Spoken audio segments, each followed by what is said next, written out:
এবার প্রত্যেকটা পানে চুন এবং খয়ের মাখায়ে এটাকে কিছু সময়ের জন্য ওয়েটে রাখতে হবে। যখন খয়েরটা হচ্ছে সাদা এবং চুন দিয়ে যখন ঘষা দিয়ে এটা রাখা হলো, তখন পানের একটা আলাদা কোয়ালিটি তৈরি হয়।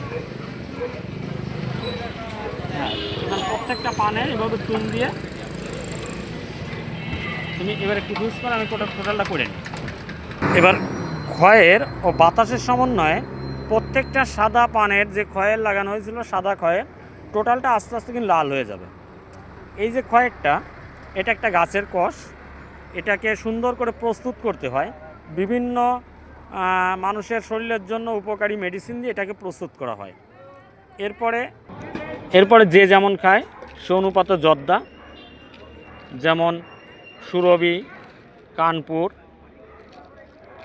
ইন্ডিয়ান বাবা, গুরু, তারপরে আপনার বিভিন্ন প্রকারের মশলা দিয়ে এটাকে প্রস্তুত করা হয়। এটাকে বিভিন্ন মশলা দিয়ে প্রস্তুত করা হয় এবং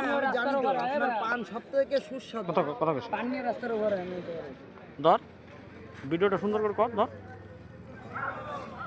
এটাকে এবার বিভিন্ন মশলা দিয়ে, আমাদের দেশের মানুষ বিভিন্ন মশলা ছাড়া পান খেতে চায় না এবং মুখরোচকভাবে করা হয়, যেটাকে বিভিন্ন মশলার উপাদান এটাকে সমৃদ্ধ করা হয়। এবং এই যে মশলাগুলো, এই মশলাগুলো অনেক দাম, অবশ্যই ভালো মশলাগুলো বাজার থেকে কিনতে হবে এবং দেশি বিদেশি মশলা হলে সবচেয়ে বেশি ভালো হয়। চুজ করো।